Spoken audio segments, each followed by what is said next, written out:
번 바뀌고 만난 시련이 겹사여도 우리가 대를 이어 고수하고 받들어야 할 것은 오직 백두의 혈통뿐이거니.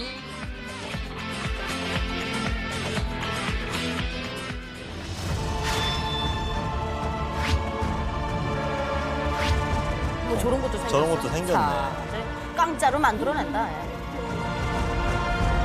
빛나는 백두산은 위대한 김정은 시대에 새롭게 태어난 백두산 명마 신화를 긍지 높이 전하며 끝없이 대동하고 있습니다.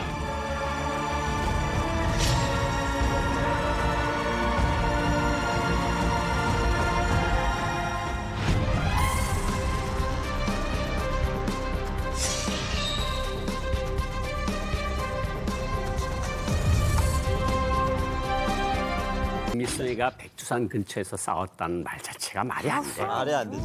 말이 안 되고 만주 쪽에서 네. 있었거든요. 그랬다가 42년도쯤에 이제 일본군한테 밀려서 러시아로 넘어가서 김정일이랑 거기서 태어났어요. 근데 북한이 하도 뭐 김일성이가 백두산 근처에서 빨치산을 했다고 그러니 이전에는 이제 뭐 백두 행군길, 뭐 백두의 눈보라 뭐 이런 말들이 많았어. 그래서 백두산은 완전 김일성 가게가 가져간 거야. 김정은 아예 안 한 거예요? 그렇죠. 백두산 근처에는 일본군이 없었어. 그러니까 추워서 거기 거기를 살지를 못하는데 어떻게 가? 거기 사람이 살만한 데가 아니야. 백두산 영화 근처가. 지금 잠깐만 가만히 생각해 보니까 영화 40도인데 우리 어떻게 사? 대마고원이고 백두산인데 거기 일본군이 왜 있어?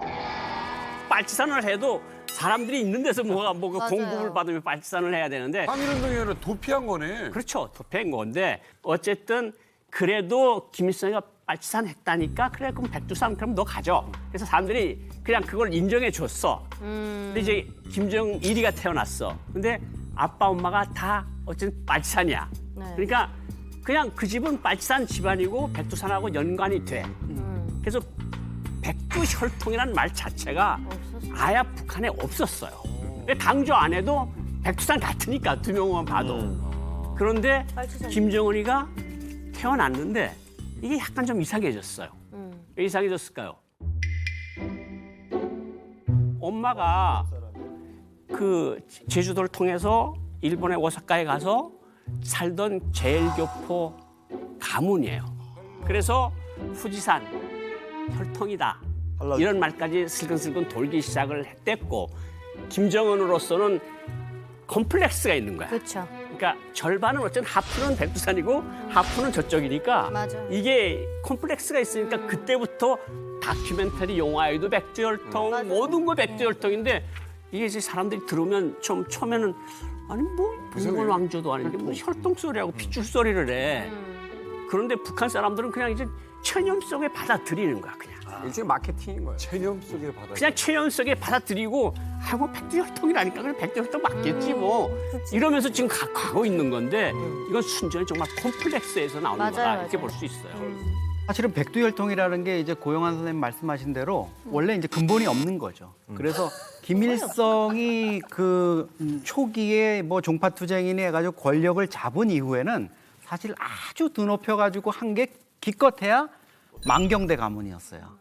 그러니까 우리로 말하면 이제 김일성 생가 만경대라는 이제 그 강변에 이렇게 뭐 집이 하나 있는데 거기서 태어났다. 그래서 만경대 혈통이다. 이렇게 가지고 사실은 얼마 전까지만 해도 만경대 가문의 뭐 위협을 이어봤자 이런 것들이 줄을 잃었어요. 근데 이제 김정일이가 등장을 하면서부터 백두혈통, 백두산 출생, 귀틀집이라는 뭐 사령부 건물도 만들고 그 뒤에 있는 봉우리는 정일봉이라고 하고 이렇게 해서 백두 장군 뭐 백두 혈통 이래 가지고 김정일을 이제 백두 혈통으로 했어요. 근데 북한 입장에서 보면 김일성 입장에서 보면 가계 세습을 통해서 이어가야 될 패밀리 비즈니스잖아요. 이게 어마어마한 비즈니스잖아요. 근데 이거를 이제 이어가기 위한 명분으로 후계자론을 이제 만들면서 그 매뉴얼까지도 만들어 놨어요.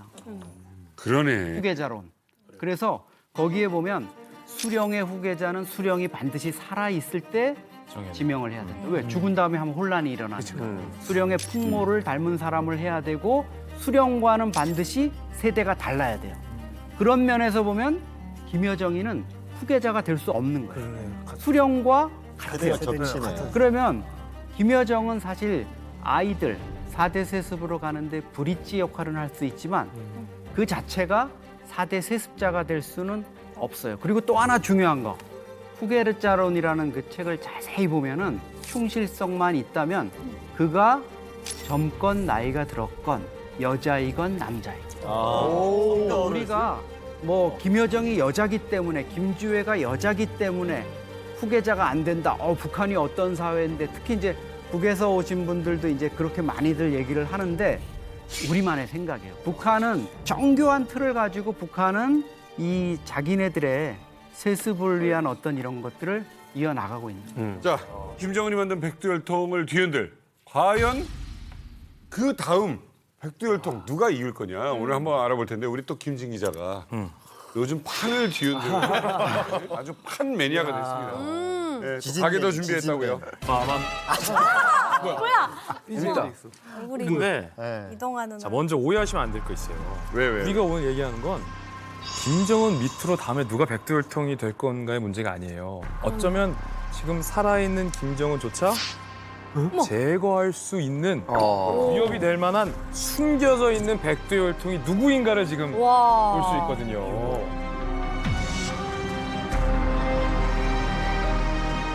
요게 누구일까가 상당히 좀 궁금하시잖아요. 그중에서 먼저 한 명을 오픈하고 가겠습니다. 지금 보면 가족 사진이 김정은, 리설주, 김주애, 김여정 정도가 지금은 너무나도 익숙한데 사실은 이러한 익숙한 가족을 형성하려던 과정에서 반드시 누군가를 제거해야만 했었던 백두혈통 인물이 있었죠. 누군지 다 추측하실 것 같은데 바로 김정은의 이복형 김정남은 지금의 백두혈통을 형성하는 과정에서 정말 비참하게 제거됐던, 제일 먼저 제거됐던 백두혈통인 셈이죠. 자, 혹시 크리스는 요 분이 누군지 아시겠어요? 네, 잘 알죠. 그 진짜 충격적인 사건이었어요.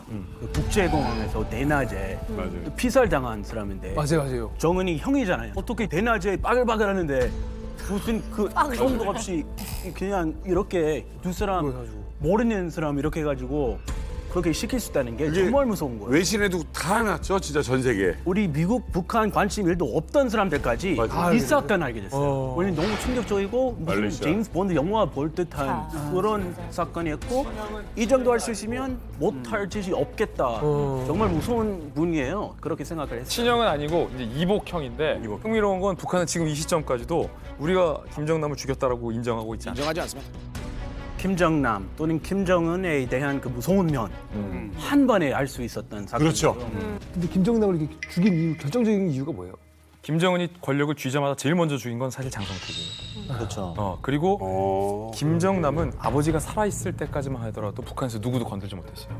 근데 김정남이 북한 내부 사람들만 몰랐지 사실은 국제적으로 굉장히 유명한 사람이에요. 사고도 많이 치고 북한 김정은 체제에 대해서 김정남이 직접 비판한 적도 있고 공개 사과한 적도 있어요. 個人的には3代世襲については私は反対しますですがしかるべき内部要因があったと思います内部要因があるならそれに従うべきだと思います 그런데 오늘의 주제의식과 관련이 돼 있는데 김정남이 살아있으면 언제든지 김정남이 밀고 들어올 수 있다. 라는 불안감이 사실 김정은에게 실제로 있었던 것 같아요. 만약에 김정남이 이 자리에 밀고 들어오면 주애가 있었을까요? 없죠. 리설주가 있었을까요? 없죠. 김여정이 있었을까요? 그럼 어떻게 해야 됩니까? 제거해야 되죠. 그러면 같이 살려면 이게 다 살 수가 있었던 거죠. 그래서 사실은 아버지가 살아있을 때까지만 하더라도 못 죽였어요. 근데 김정은이 죽이고 싶었어요. 근데 아버지가 돌아가시자마자 진짜 눈에 띄네. 제일 먼저 죽여라라는 게 스탠딩 오더였어요. 바로. 암살조가 투입돼서 그 전까지 죽일 수 있었는데 안 죽였었는데 한 방에 죽여버렸어요. 자, 그러면 살아있는 백두혈통이 있다면 김정은은 다음에 누굴 죽이고 싶을까요? 이게 사실 오늘의 이야기예요. 자, 오늘 숨겨진 백두혈통 그 첫 번째 인물입니다. 김정남과 아주 깊숙이 관여된 인물. 자, 누굴까요? 2017년 2월 13일 말레이시아 쿠알라룸푸르 공항입니다.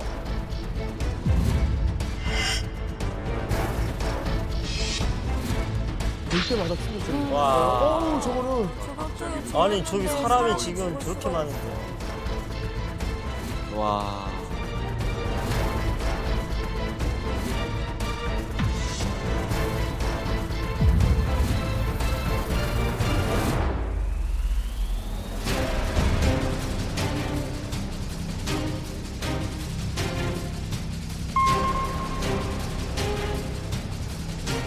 My name's Kim Han-sol from North Korea, part of the Kim family.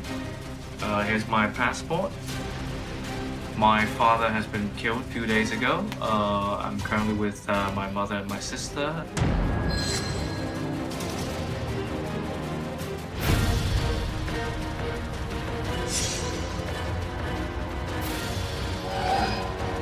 자, 김정남의 유품을 찾아가라라고 고지가 뜹니다.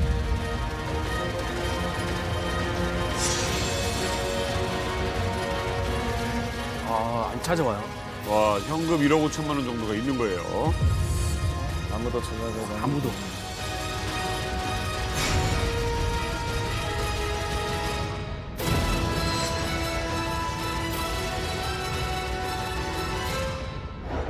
살아는 있는 건가? 자, 백두집 막내 아들 살아있는 그리고 숨겨져 있는 첫 번째 백두혈통은 바로 김정남의 아들 김한솔입니다.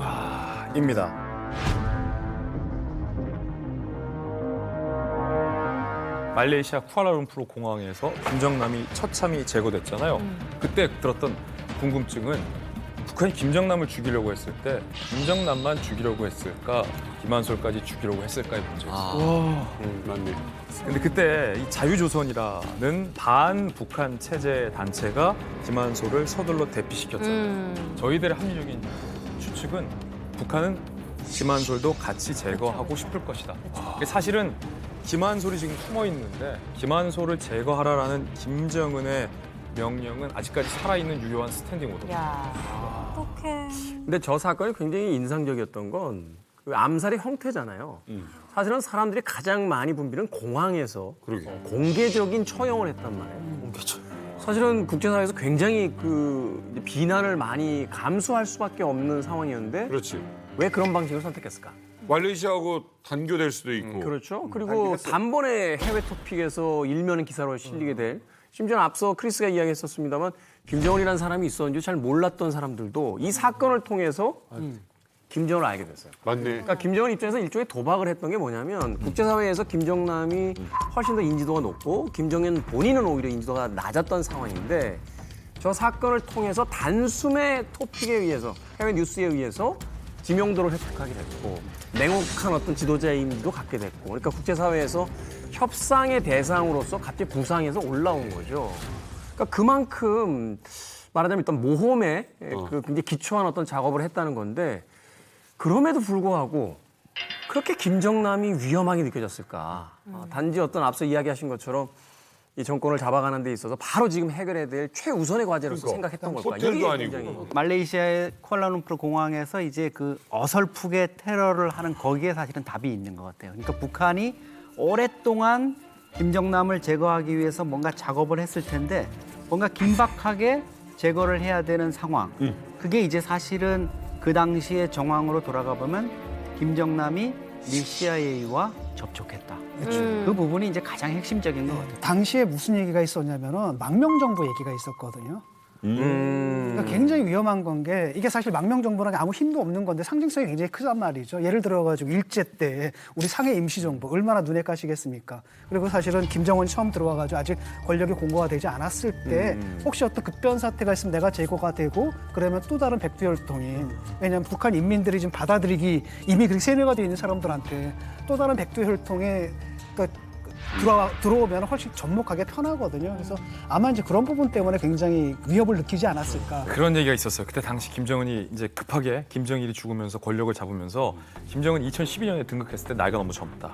그 군 내에서 이른바 장성택 라인들이 김정은에게 충성을 보이지 않는다. 그때 사실은 설인데 미국이 김정남과 김한솔을 망명시키려 한다는 설이 있었어요. 그러니까. 그럼 보세요. 미국이 공개적으로 김정은 세습에 반대하면서 북한의 정통성은 크다. 이 둘이다라는 걸 미국 영토 안에서 미국의 보호하에 내세운다고 보세요. 뭐 해야 돼요. 크다. 그렇게 되면 아무리 북한 김정은이지만 이미 군부의 한 3분의 1 정도가 뭐야? 이러는 상황에서 김정은이 과연 지금의 위상을, 지금의 교통 정리를 북한 내부에서 할 수 있었는가? 막 관련됐을 때 죽이고 보자.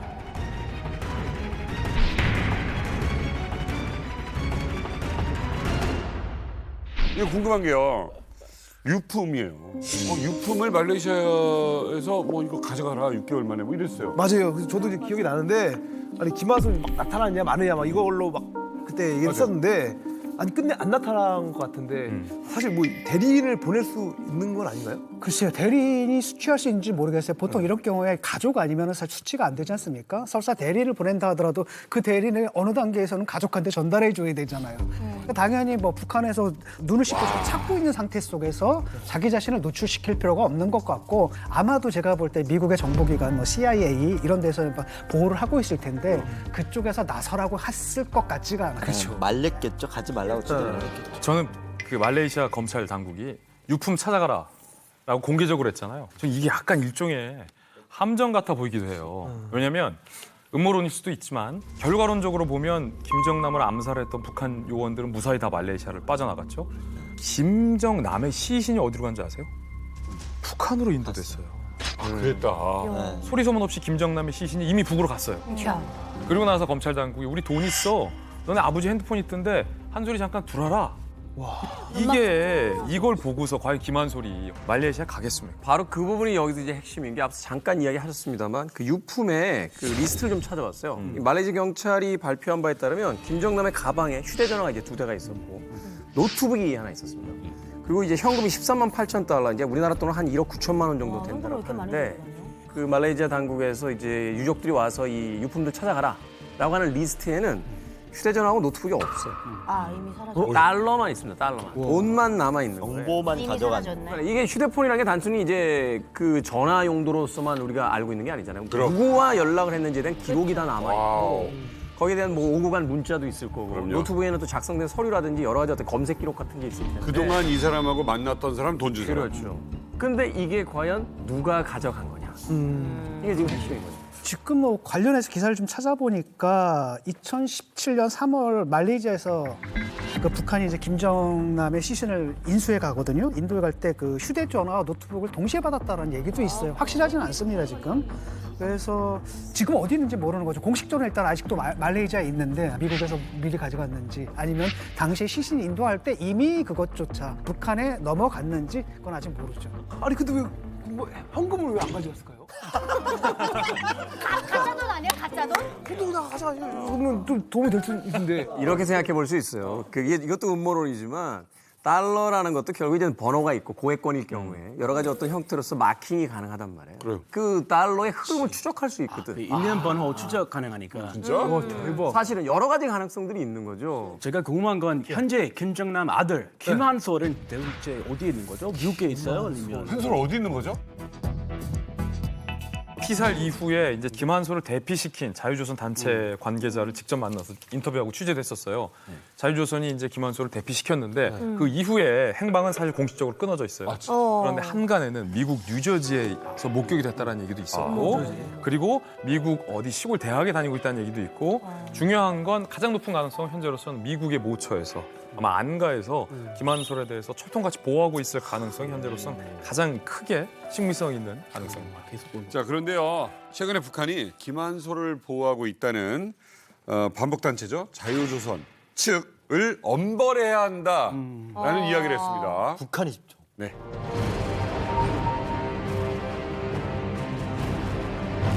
I really never met them in real life, so I really don't know how it became, how he became a dictator, how he became a dictator.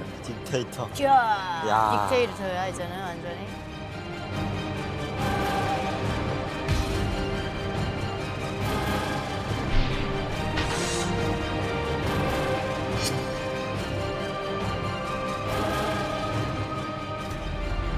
My father has been killed a few days ago. I'm currently with my mother and my sister, and we're very grateful to Adrian for his help.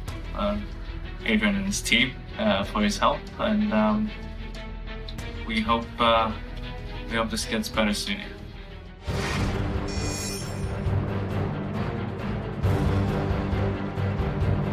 자유조선을 위한 선언문, 자유조선의 건립을 선언한다. 이 임시정부는 인권과 인도주의를 존중하는 국가를 건설하기 위한 근간을 세우고 이 정부가 북조선 인민을 대표하는 단일하고 정당한 조직임을 선언한다. 조선은 자유로워야 하고 자유롭게 될 것이다. 자유조선을 위하여.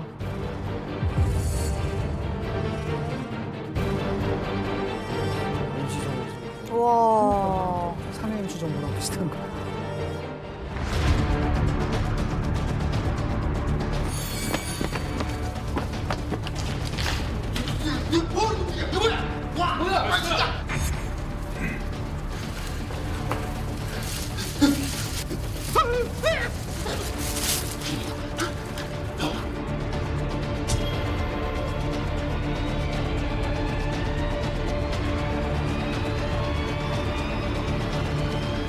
나는 북한의 해방을 위한 인권운동가예요. 북한을 버리고 우리 함께 합시다. 오, 초성화를 왜 때? 이야, 김정은 골치 아프겠네.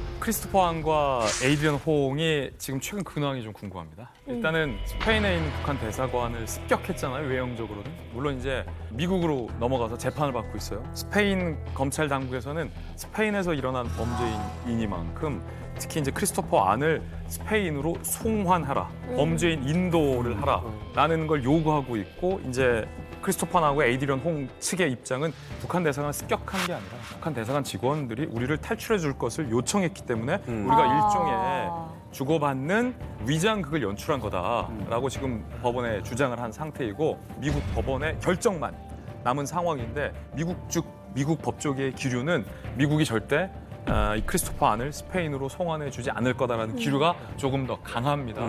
그냥 스페인으로 범죄인 인도를 안 해줄 것 같은 기류가 북한이 감지되니까 지금 급기야 이렇게 공개적인 성명서가 낸 거죠.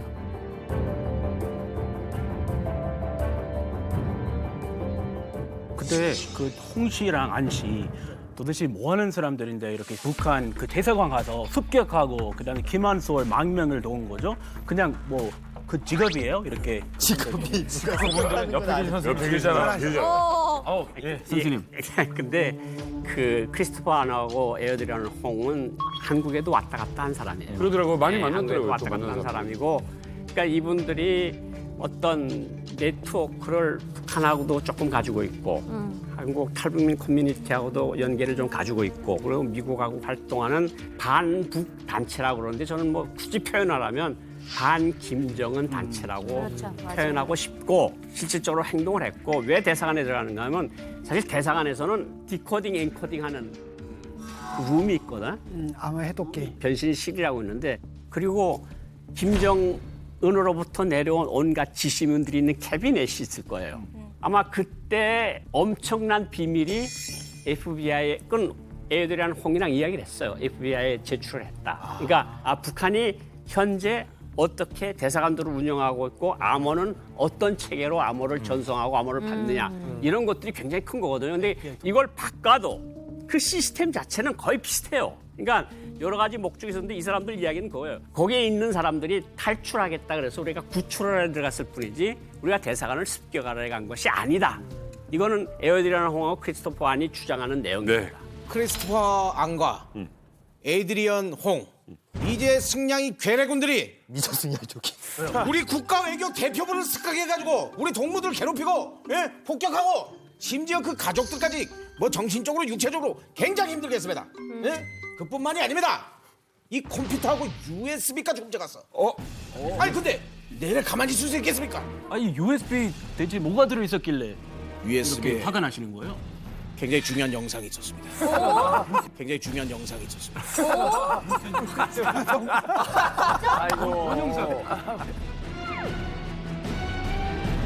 바로 광고 영상이었습니다. 누구나 신으면 편하게 신습니다. 누구나 신으면 편하게 신습니다. 가죽 샌들. 안 사. 27,700원. 아, 치워요, 안 사요. 이 영상이 갔어야 된대. 도저히 안 쓴다.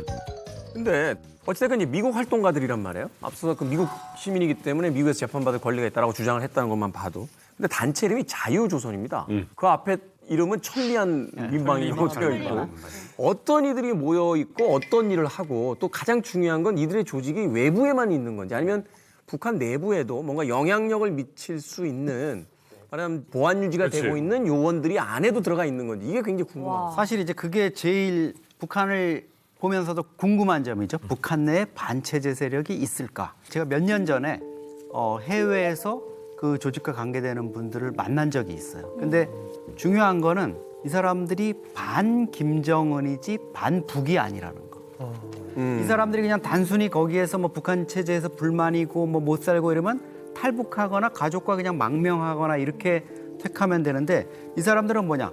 김정은 이후에 포스트 김정은 이후에 우리 북한 체제를 어떻게 가져갈 거에 대한 비전을 갖고 있는 사람들. 체제 그대로. 그리고 김정은 제거 이후에 자기네들이 어떻게 할 거라는 플랜까지도 갖고 있어요. 심지어 입장을 어떻게 낼 거라는 거 그리고 그거를 영문으로 번역한 내용까지도 갖고 있어요. 와. 그러니까 이 사람들이 어떻게 보면 북한의 핵심층이에요. 그러니까 북한 정권 수립부터 초기부터 지분이 있는 사람들.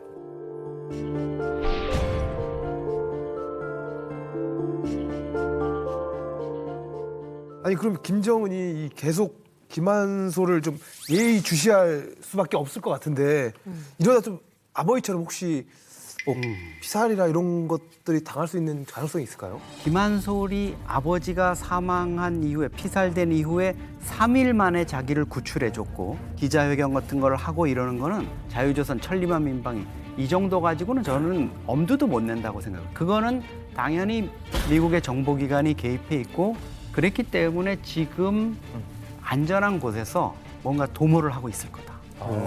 이런 생각을 합니다. 사실 앞서 이야기할 때까지만 해도 김한솔이 그렇게 위협이 될까라고 했는데 지금 그 자유조선이라든지 좀 미국의 관계에 대한 어떤 이야기를 해주시니까 이거 북한 입장에서는 작은 문제가 아닐 것 같은데 사실은 정권을 흔들 수 있는 뇌관 하나를 불씨 하나를 지금 계속 바깥쪽에서 피우고 있다라는 이런 저는 또 이렇게 좀 생각을 하는데 뭐냐면 상해 임시정부라든지 한성정부 같은 우리 이제 임시정부들이 이제 위력을 발휘했던 이유는 뭐냐면 당시 우리나라 사람들이 알고 있었어요. 밖에 상해 임시정부가 있었다, 한성정부가 있었다. 그래서 서로 커뮤니케이션을 했었어요. 그래서 위협적인 존재가 됐거든요.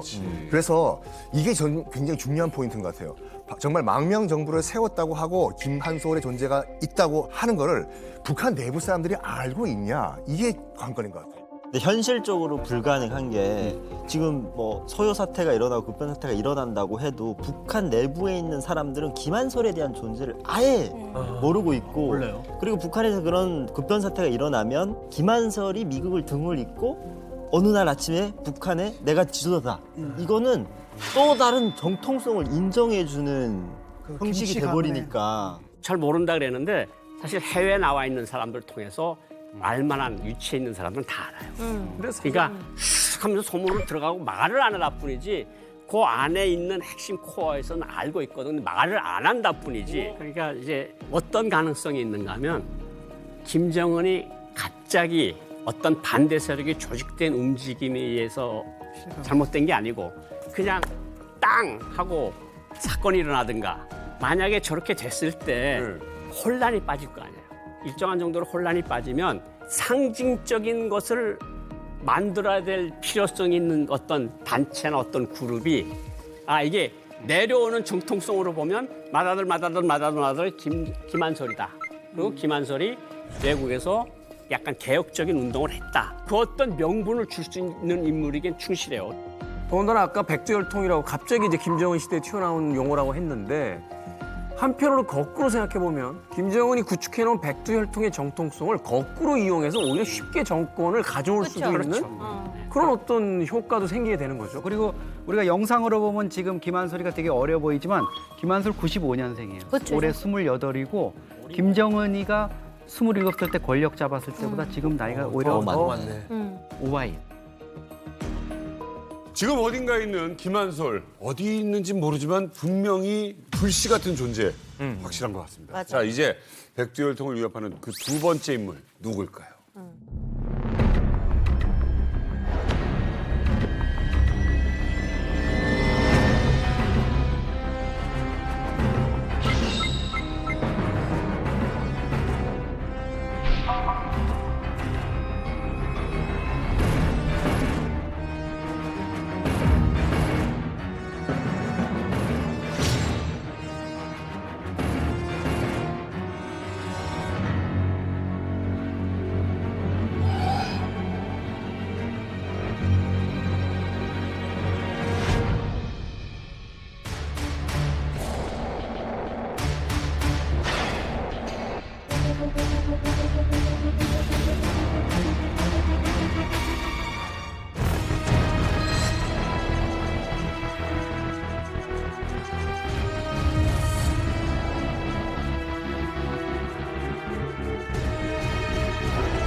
자, 두 번째 백두집 막내 아들, 숨겨진 백두혈통의 주인공은 바로 김정은의 친형 김정철입니다. 김정철, 김정은, 김여정 삼남매의 사실은 맞이죠. 그렇죠. 그래서 사실은 이 자리에 원래 족보대로라면 김정철이 원래 등극을 했어야 하고 운명의 장난처럼 두 형제의 순위가 뒤바뀌면서 지금은 굉장히 숨겨져 있는 백두혈통이 됐는데 내가 만약에 김정철이라는 생각을 시청자 여러분 한번 해보십시오. 내가 김정철이고 내가 맞은데 언제까지 나는 에릭 클랩튼 공연만 닥치고 봐야 하지? 내가 김정은보다 못할 게 뭐 있나? 그리고 누군가가 군부 실세가 김정철 동지 한번 하시지요. 그렇지. 라고 제안하지 않을까? 김정철에게는 더 나아가서 김주애보다 더 특출한 자녀가 있지 않을까? 여러 가지 복잡한 생각들. 와, 복잡하네. 그 의문은 모두 다 베일 속의 김정철을 향하고 있습니다. 와, 아니 사실 김정철 하면은 에릭 클랩튼의 그 공연을 진심으로 그럼요. 좋아했고 뭐 했던 그런 모습이 좀 떠오르긴 하거든요. 그도 그럴 것이 김정철이 외신 언론에 공개된 게 총 3번인데 3번 모두 에릭 클랩튼 공연을 보러 가는 길에 공개가 됐어요. 진짜 강팬인가 보다. 첫 번째로 공개된 게 2006년 6월에 독일을 방문했던 모습이었는데 일본 후지 TV에 이렇게 포착이 앳되네. 됐습니다. 그리고 2011년 2월에도 에릭 클랩튼의 공연을 보러 싱가포르에 갔었습니다. 자, 이렇게요. 뭐야? 그리고 심지어 4년 뒤인 2015년 5월에도 영국의 에릭 클랩튼 공연을 보러 갔다가 포착이 됐었죠. 이렇게 3번 공개된 전력이 있는데 모두 다 에릭 클랩튼 공연을 보러 가는 길에 노출이 됐습니다. 그 정도로 광팬이라고 볼 수 있겠죠. 에릭 클랩튼 정도면은 저도 보러 갔을 것 같아요. 왜냐면 이제 에릭 클랩튼은 뭐 팝의 역사 가장 위대한 기타리스트로 알려져 있고 뭐 우리식 표현은 아닙니다만 소위 이제 이야기하는 세계 3대 기타리스트라고 했을 때 그 명단에 이제 올라 있죠. 누구예요? 제프 백, 지미 페이지 그리고 이제 에릭 클랩튼. 에릭 클랩튼은 그 소위에서 이제 로큰롤 그 홀 오브 페임이라고 하는데 그 로큰롤 명예정대에 3번 올라갔던 인물이기도 하고요. 그래미만 해도 거의 20개 가까운 트로피를 받았어요. 에릭 클랩튼은요, 그 서양에서도 소위 이제 기타의 신이라고 불리는 기타리스트에게는 뭐 원톱이라고 해도. 와, 에릭 클랩튼도 알겠지? 자꾸 저 인물이 온다는 거.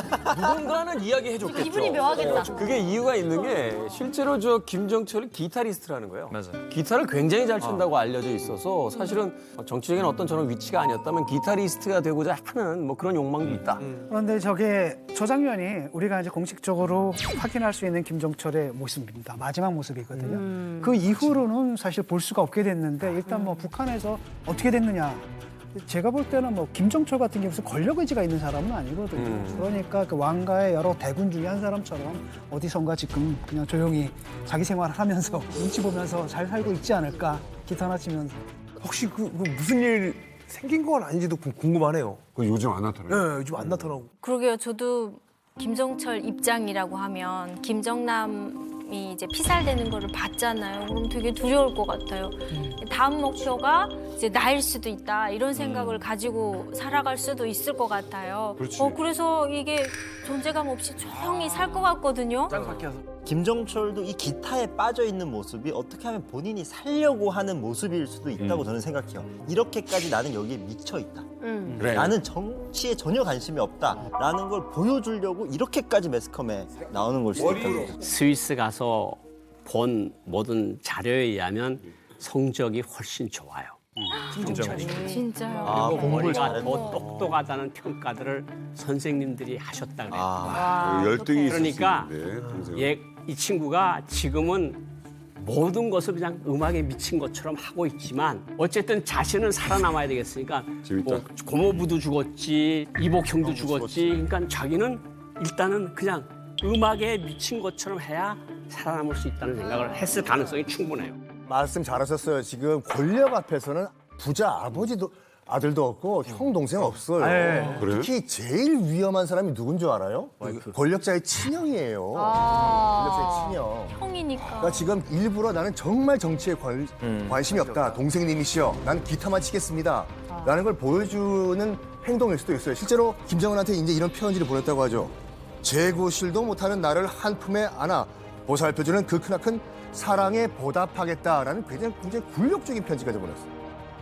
편지에 보면은 재구실도 못하는 이 대목이 있지 않습니까? 이게 이제 핵심 포인트예요. 사실은 본인이 이제 어릴 때부터 유전적인 병이 있어서 뭐 가슴이 이렇게 여자처럼 좀 이렇게 되고 특히 이제 목소리가 치명적으로 여성스러운 목소리가 나오는 이런 결함이 생겼다 유전적으로 그런 부분이 있어서 결국은 부적합하다 그래가지고 이제 동생한테 권력이 넘어갔다는 거고 그 점 때문에 아마 김정철이 재구실도 못하는 나를 한 품에 안아줬다 이런 표현을 쓴 거거든요. 그러니까 이건 참 가슴이 아픈 거고 이런 어떤 분명한 한계가 있기 때문에 김정철에 대해서 김정은이 어느 정도 뭔가를 이렇게 해주고 있다는 그런 얘기들은 나오고 있습니다. 반성문이라고 하는 게 어떤 계기가 있었어요. 그러니까 그래, 잘못해야지. 외국에 나가서 약을 많이 먹고 몸이 피폐해진 상황이고 술을 먹고 술병과 술잔을 몽땅 깨부시고 그 룸을 완전히 개판으로 만들어 놓고 그러니까 호텔에서 해당 대사관에다가 연락을 해서 그러니까 이제 깨난 다음에 보니까 자기가 실수를 한 거야. 그러니까 이게 이제 대사관에서 보상해 줄 수 있는 돈이 한도를 지났고. 어머. 얼마나 그러니까 사고 쳤길래. 보고를 해야 될 거 아니야. 해야지. 보고를 해야 되니까 나 좀 살려달라. 내가 편지를 직접 쓰겠다. 그래가지고 동생한테 내가 죽을 죄를 졌다. 넓은 품에서 나를 다시 한번 용서해달라. 그런데 이게 어떤 의미인가 하면 언젠가는 위험인물로 될 수가 있어. 자기한테 무슨 일이 생기는 경우에 받아들이니까 저기 간다고 가는 것이 옳다고 생각하는 무리들이 생겨날 거 아니에요. 그러니까 김정은으로서는 형이로서 연민이 정도 있긴 하지만 언제든지 저거는 나에게 위험이 될 수 있다는 생각을 최고 존엄이 권위가 높아갈수록 점점 더 심해지겠죠. 존재만으로도. 나는 만약에 저 사람이 가고 나면 가장 지금 현재 유리한 게 북한 내에 있어. 그렇죠. 미국에 있고 무슨 망명정부 이런 얘기 너무 외국 얘기고 그 내부에 있다면 가능성이 제일 높다고. 제일 높죠. 김정은이 생각했을 때도 제일 위험한 사람. 왜냐하면 직계 혈통에 심지어는 형이야. 그렇지. 그렇죠. 거기다가 앞서 이야기하신 것처럼 머리도 더 좋다는 것도 알고 있죠. 같이 유학생활을 했으니. 그러니까요. 성품도 온화하고 또 예술적인 감각도 있고 자기가 갖지 못한 것도 가지고 있고. 그런데 왜 김정일은 김정은을 선택했냐. 이게 이제 이 대목에서의 궁금증입니다. 후계자를 정할 때 이제 몇 명이 있었대요. 김경희 비서, 강성태 국방위원회 부위원장, 그리고 황순희 조선혁명박물관 관장, 김옥 마지막 여성이 있었는데 장성택 생각은 똑똑한 김정철을 세워놨다가 내가 위험해질 수 있으니 그보다 조금 못하고 내가 컨트롤할 수 있다고 생각한 김정은한테 맡겼다. 그래서 막내한테 맡기는 게 어떻냐 그러니까 김정은이가 그래 막내가 배짱이 있지 남자다운 건 막내지. 그래서 그 자리에서 결정이 됐다는 거거든요. 이건 설입니다. 제가 확실한 이야기는 아니고 평양에서 일하다가 나온 사람한테서 들은 산계의 설이에요. 근데 충분히 가능성이 있는 설이에요. 위원장 동지도 동의합니까? 아, 배짱 있는 건 사실입니다. 정확하게 알고 계십니다. 배짱이 많이 배짱이 배짱입니다. 배장이 있는 거지. 배장이 많아. 근데 굉장히 사실은 소름 돋는 분석 툴일 수도 있는데 보세요. 스위스에서 공부한 선생님은 김정은보다 김정철의 성품이 더 온화하다고 했어요. 근데 북한에서 나온 분들은 김정은의 성품보다 김정철의 성품이 유약했기 때문에 안 됐다라고 다들 얘기해요. 근데 성품이 온화하다는 것과 성품이 유약하다는 것은 어찌 보면 똑같은 현상인데 누가 보느냐에 따라서 달리 평가할 수 있는 거예요. 또 하나의 예는 북한에서 나온 사람은 김정철에 대해서 결단력이 없다. 김정은은 결단력이 배짱이 있다라고 해요. 근데 김정철에 대해서 결단력이 없다라고 볼 수 있지만 포용력이 크다라고 볼 수 있어요. 오, 유비같이. 그러면 포용력이 크고 성품이 온화한 지도자가 사실은 김정철이 될 수도 있다는 거거든요. 그러니까 지금 김정철이 유약하고 뭐 결정 장애가 있다라는 것은 사실은 승자의 논리에 따라서 김정철의 패인을 분석한 원인일 수도 있다라는 얘기죠. 만화 같은 스토리 하나 말씀드릴까요? 김정철이 에릭 클랩튼에 푹 빠져서 나는 음악밖에 모른다라는 것이 연기다. 언젠가는 숨겨놨던 발톱을 딱 드러낼 것이다. 라는 만화 같은 스토리가 있잖아요. 그게 가능할까? 가능한 스토리가 있었어, 실제로. 역사 속에서요. 수양제 아시죠? 고구려 침공해가지고 실패한 다음에 피본, 수나라의 황제. 형 동생이 받겠지만 둘째 아들이었거든요. 패자는 양용이란 사람이고 수양제는 양광이라는 둘째 아들이었어요. 근데 자기가 너무 이 황제가 하고 싶은 거야, 지금 둘째 아들인데. 근데 위에 패자가 있잖아요, 형이. 일단 악기를 다 줄을 끊어요. 먼지를 묻혀. 아버지 어머니가 오면은 너 왜 이거 줄을 끊었냐? 백성들이 못 사는데 제가 어떻게 악기를 연주하겠어요? 일부러 누더기 옷을 입어요. 아니 여기 좋은 옷 비단 줬는데 왜 옷을 이거 입냐? 백성들이 못 사는데 제가 어떻게 비단 옷을 입겠습니까? 어머나. 그리고 한 번 비가 왔는데 그 병사들이 비를 쫄쫄 맞고 걸어갔대요. 쓰고 있던 우산을 던져버리고 백성들이 비를 맞는데 어떻게 제가 와 이건 뭐 선행 제조기야 뭐야. 결정적으로 이제 패자가 이제 약간 여자를 많이 밝혔어요. 여자를 굉장히 멀리해요. 저기 오늘 밤 전화 한번 드려도 되겠습니까? 난 여자를 모른다.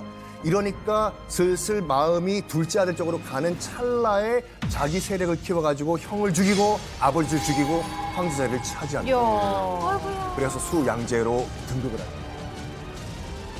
김정철이 사실 마음만 먹으면 언제든지 좀 치고 올라갈 수 있는 거 아니에요? 김정은이 건강 문제든 아니면 제3의 요인에 의해 가지고 권력을 통제할 수 없는 상황 아니면 유고 상황이 왔을 때 김여정에게로 갈 것이냐 아니면 김정철로 갈 것이냐 하는 그 상황에서는 김정철이 은인자중하고 있던 칼을 뺄 수는 있다. 일단은 모든 상황 보면 김정철이가 될 만한 가능성은 거의 없어 보이잖아요. 그런데 지금 우리가 if를 놓고 이야기하는 거 아니에요. 만약에 김정은한테 무슨 일이 생기면 가장 유력한 후계자가 누가 될 것이냐. 충분히 가능성이 있다는 거죠. 당사자에게 물어보겠습니다. 김정철 위협 존재입니까? 근데 내 생각에는 좀 그만하시오. 좀 그만하시오.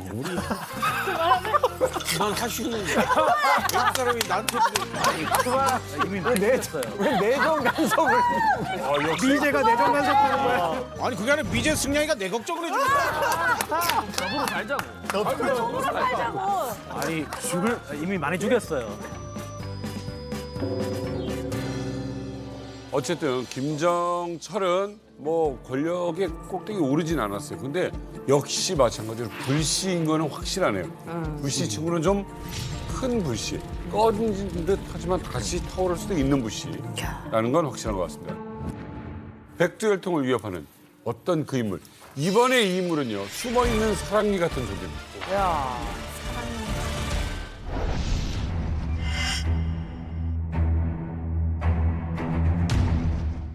백두혈통을 위협하는 어떤 그 인물. 이번에 이 인물은요. 숨어있는 사랑니 같은 존재입니다. 사랑니.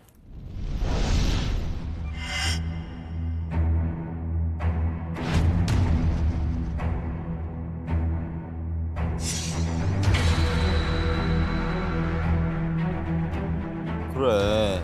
김평일이 왜 안 나오나 김평일이지. 했다.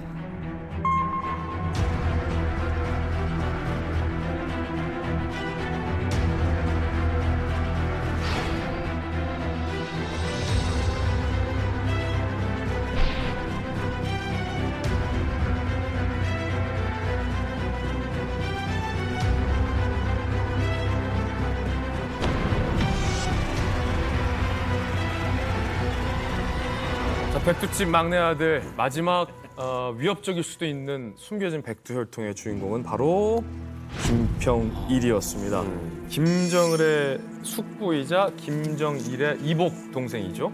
한때는 매우 잘 나갔던 인물이었고 어쩌면 김정일이 아니라 사실은 김평일에게 후계 구도가 갈 수도 있었을 법한 인물이었습니다. 북한 내부에서 인물로 보더라도 헌칠함으로 보더라도 맞아요. 카리스마로 보더라도 김평일이 낫다라는 얘기도 있었고 김평일이 거느리던 사람들, 김평일 라인까지 사실 북한에서 건재했었던 라인이거든요. 근데 김정일이 권력을 잡으면서 그때부터 진짜 수직 낙하하기 시작해요. 여기도 이봉이구나. 네. 패가망신의 아이콘. 사실은 맞아. 이인자 패배자 아이콘처럼 북한에 들어오지 못하고 한동안 해외를 계속해서 떠돌고만 있었던 인물이었고 중국, 미국, 일본, 대한민국 이 정보기관에서 김평일을 포섭하려고 수십 년의 공을 들였던 인물이기도 합니다. 야. 아 그러게 망명도 안 하네. 속도 안 돼. 아니 사실 이 견제라는 것도 존재감 좀 있고 라이벌 정도는 돼야 좀 받는 거 아니에요? 저희 북한에 있을 때 들었을 때는 김평일이 그렇게 인격이 좋대요. 북한 사람들이 지금 생각해보면 아마 지어낸 말인가 봐요. 김정일에 대한 반항으로 지어냈을 수도 있을 것 같아. 근데 그때 김평일이 너무 막 인격이 좋아갖고 막 구름대처럼 사람을 몰고 다녔대요.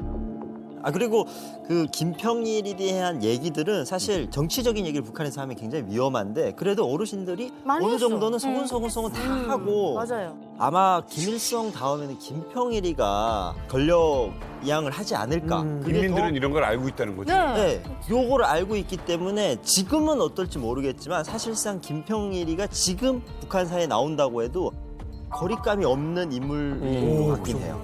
아니 네. 북한에선 사실 뭐 김정철이나 김정남 이런 인물들은 모르지만 김평일은 알거든요. 저희 부모님들도 늘 하시는 말씀이 김평일이 만약 이 나라를 이제 권력을 잡고 있었다고 하면 우리나라가 개방됐을 수도 있다 이런 얘기도 많이 하셨고 또 김일성을 닮아가지고 뭐 키가 180이라고 하더라고요. 그래서 맞아요. 사람은 이렇게 좀생이가 아니고 저렇게 잘생겼다고. 그래야 뭐 이 나라도 다스리고 이럴 그렇지, 수도 있다. 맞아. 그런 어른들이 맨날 그런 말을 맨날 하시던 걸 어릴 때 되게 많이 들었었거든요. 김정일이 못생기니까 이 나라가 이 꼴이다. 맞아.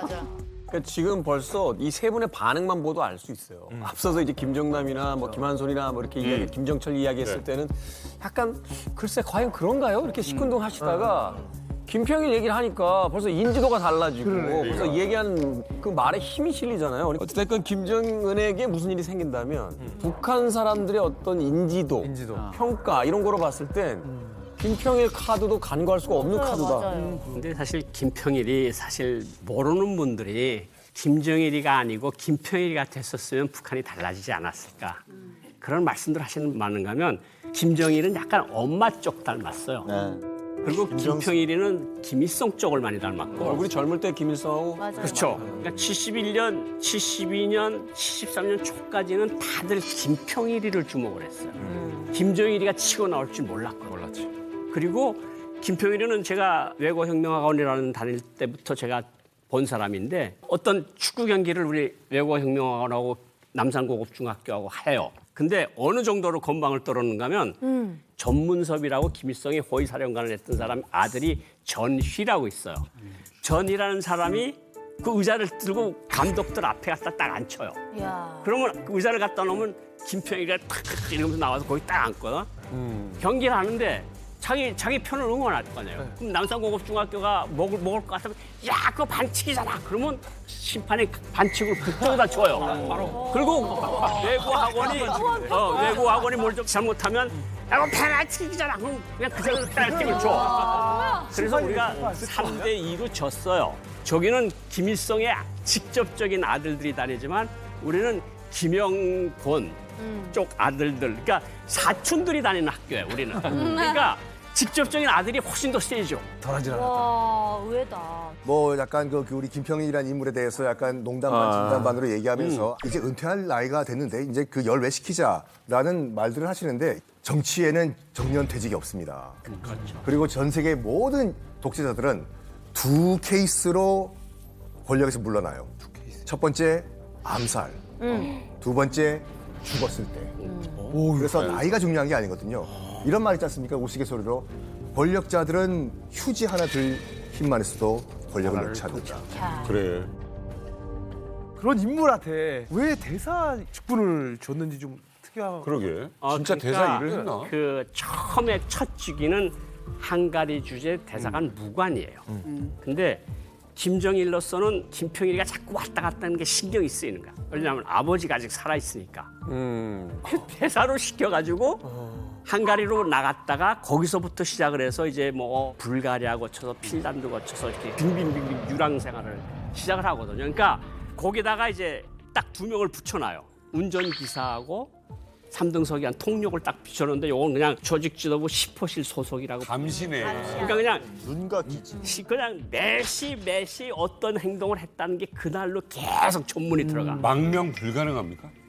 근데 그게 쉽지가 않았을 거예요. 왜냐하면 2명이 계속 보는 데다 온 대사관이 안 보는 것처럼 하면서 다 보거든. 대사가 차 타고 어디 나간다. 아니 그 사람을 무시하려면 계속 보고 있어야 되잖아요. 그렇죠. 그러니까 김평일의 사실 삶을 보면은 이 북한에서 격가지로 전락하는 거, 피비린내 나는 권력 싸움에서 올락한다, 진다는 거는 거의 뭐 정치적 생명이 없는 거예요. 그러니까 김평일은 평생 30년 동안 해외를 유랑했고 김평일의 누나인 김경진, 김경진도 남편이 이제 오스트리아 대사였던 김광섭이었는데 둘이 평생 해외에서 살아요. 그리고 아까 김영일이 김평일의 동생 얘기 나왔지만 김영일이 또 외교관 생활을 했는데 2000년에 독일 대표부에서 현지에서 병사를 한다고요. 그러니까 북한에서 이 사람들도 우리가 얘기하는 뭐 백두혈통이라고 할 수 있는데 격가지기 때문에 해외에서 그냥 병이 걸려서 죽어도 그거를 아무도 케어를 안 하는 거예요.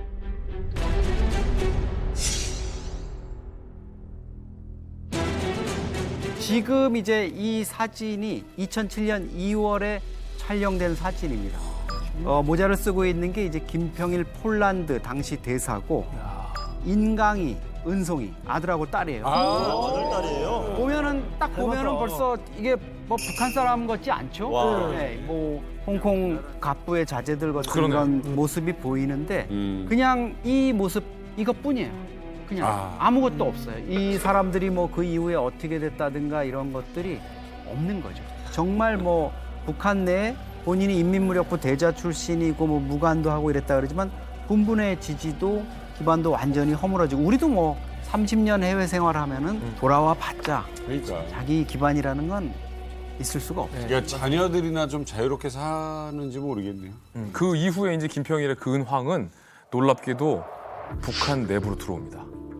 김정일이 죽고 김정은이 권력을 잡잖아요. 그러니까 저 마지막으로 대사했을 때가 체코 대사를 마지막으로 했었죠. 김평일이 33년을 해외에서 북한을 못 돌아오는 형벌을 받았던 거예요. 계속 33년을 유배했던 거예요. 2019년 김정은이 숙부를 북한으로 들여보냅니다. 와.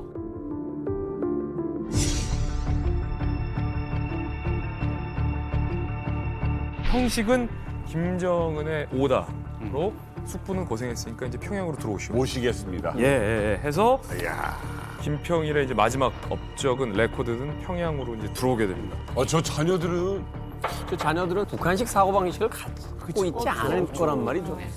근데 사실은 북한으로 들어가게 되면 이거 완전히 폐쇄 사회로 들어가는 건데. 근데 북한 주민들은 김평일이 이자처럼 김정일 때문에 못 들어온다라는 것까지도 알고 있었어요. 그래서 김정일의 권력 싸움에 밀려서 저희가 알기로는 쿠바에 있다고 들었거든요. 네, 북한에서 꾸바라고 그러는데 꾸바에 쿄쿄가 있대요. 그럼 만약에 북한 주민들이 그런 마음을 가지고 있다라면 만약에 김평일이 다시 정말 그 한을 품고 뭔가를 올라오려고 했을 때 북한 주민들은 좀 받아들이기 쉽지 않을까. 왜냐면 김정은이 처음에 김대장이라고 나왔을 때 정말 북한 주민들 입장에서 듣보잡이었어요. 뭐 저딴 놈이 김정일이 아들이면 다야 막 이랬거든요. 근데도 계속해서 반복 세뇌시키고 하니까 되잖아요. 근데 김평일은 이미 부각이 되어 있고 김정일 때문에 나갔던 피해자라는 그 마음이 북한 주민들한테 깔려 있어요. 근데 만약에 다시 재도약하겠다 하면 그래도 추종 세력이 생길 수도 있지 않을까. 근데 이제 김평일 같은 경우에도 마찬가지인 것 같아요. 본인이 어떤 자력으로 뭔가를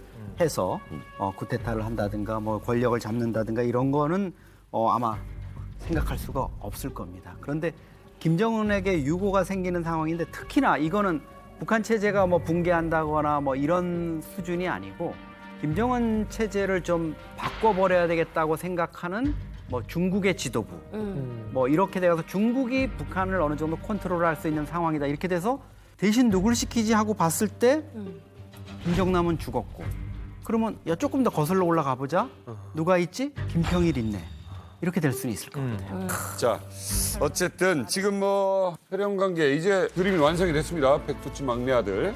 예. 이게 사실은 흔한 가족 사진이에요. 그런데 북한에서는 이 사람들이 다 모인 가족 사진 한 장 찍는 게 사실 불가능이잖아요. 그러니까요. 아니, 그렇지 않습니까? 가족 사진인데. 그렇지. 아우. 아 이게 진짜 참 무섭다. 승자 독식이다. Winner takes all. 보세요. 지금 요렇게를 빼고 여긴 죽었고 여긴 실종 상태고 요 두 개는 가택연금 상태인 거예요. 그만큼 역설적으로 김정은이 주변에 믿을 사람이 많지 않다라는 얘기거든요.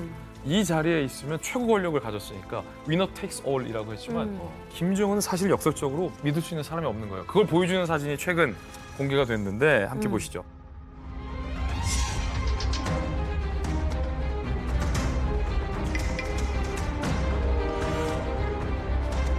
지난 4월 19일 조선중앙통신하고 노동신문이 공개한 김정은의 우주과학연구원 방문 사진을 보면 김주애의 손에 무언가가 지금 쥐어져 있습니다. 자세히 보세요. 작은 주애 양의 손에 아주 작은 무언가가 들려 있죠? 이건 뭘까요? 바로 제 손바닥 위에 올려져 있는 성냥이네. 각성류. 성냥갑입니다. 이걸 보면 두 가지를 느끼죠. 아니, 김정은은 왜 라이터를 안 써? 그러죠. 성냥을 쓸까? 첫 번째, 두 번째, 딸한테 성냥을 쥐고 수행하게 하나? 이게 맞나? 라는 일상적인 아빠의 의문이 드는 대목이에요. 어떤 느낌이 드세요? 미친 거죠. 미친 거죠. 앞으로서 어떻게 딸할 때 그게 무슨 의도가 있어요? 뭐 누구한테 보여주나? 어떤 전문가는 일각의 전문가는 그런 분석을 해요. 담배라는 건 김정은의 입에 접촉이 돼요. 그렇죠. 김정은의 타액이 묻어요. 타액 속에는 김정은의 신체 DNA가 모든 것이 담겨 있어요. 굉장히 중요한 정보일 수 있어요. 아무한테나 불 있으면 좀 빌려주세요. 라는 말을 할 수 없는 처지가 김정은이라는 거죠. 왜냐하면 김정은이 2019년 2월 베트남 하노이에 열차를 타고 가잖아요. 맞아요. 중간에 잠깐 내려서 담배 피던 장면이 있습니다. 네. 사진 한번 다시 보시죠. 바로 김여정이 잿더리를 들고 서 있는 장면이에요. 이게 혹자는 봉건적이고 구시대적이다라고 하지만 김정은의 타액 정보가 담긴 담배재, 담배꽁초를 수거해야 하는데 그 역할을 믿고 맡길 사람이 없기 때문에 김여정이 하는 거다라는 분석이 있거든요. 김정은이 주애를 아끼는데 고리타분하게 이거 수행시켰다는 게 아니라 김정은이 믿을 사람이 그만큼 없었다라는 분석을 내놓는 분도 있더라고요. 자, 과연 김정은의 부재 시 누가 가장 위협적인 존재가 될 것인가? 누구? 이제는 사실 이제 세대가 좀 변할 것 같아요. 이제 아들 쪽에서 이제 조금 뭐가 나오지 않을까.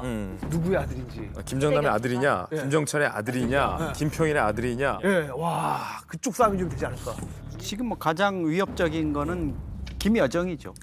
김여정이고 저희가 지금 임원갑에서 이 사진을 보여주면서 지금 하는데 김정은도 유심히 볼 것 같아요.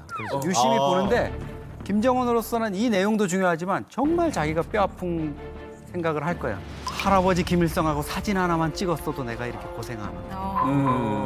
김정은이 후계자이면서도 할아버지하고 찍은 사진이 한 장도 없죠. 그렇죠. 내쳐졌었어. 저도 만약 지금 후계자를 안정해놓고 급사한다. 그럼 당연히 100% 김여정이 권력을 차지하죠. 김여정. 저도 김여정일 수밖에 없을 것 같아요. 왜냐하면 결국은 유고시의 비상사태일 때 누가 가장 빨리 움직여서 자기 세력을 구축할 수 있느냐인데 역시 현직에 있는 사람이 가장 유리하지 않을까 하는 생각이.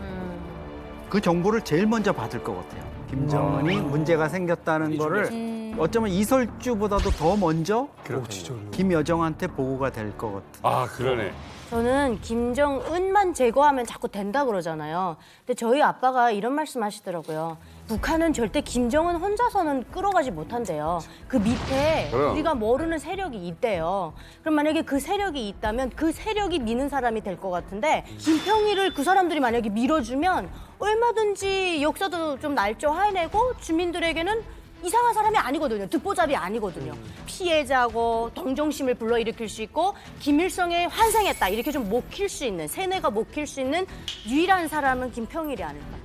북한 사람들은 아직까지 김일성 시절을 엄청 그리고 그리워하기 있거든요. 때문에. 그때 그나마 배급이라도 줬지, 사람 살만했지. 맞아요. 뭐 모르고. 근데 김정은이 할아버지 똑같이 성형수술하고 나온 것보다는 김평일이 훨씬 그 모습을 맞다니까. 가지고 있으니까 사람들한테 반감이 없을 것 같아요. 일단 받아들일 때. 김여정 같은 경우는 지금 현직에 있기 때문에 아랫사람들한테 미움을 샀을 가능성도 되게 커요. 맞아.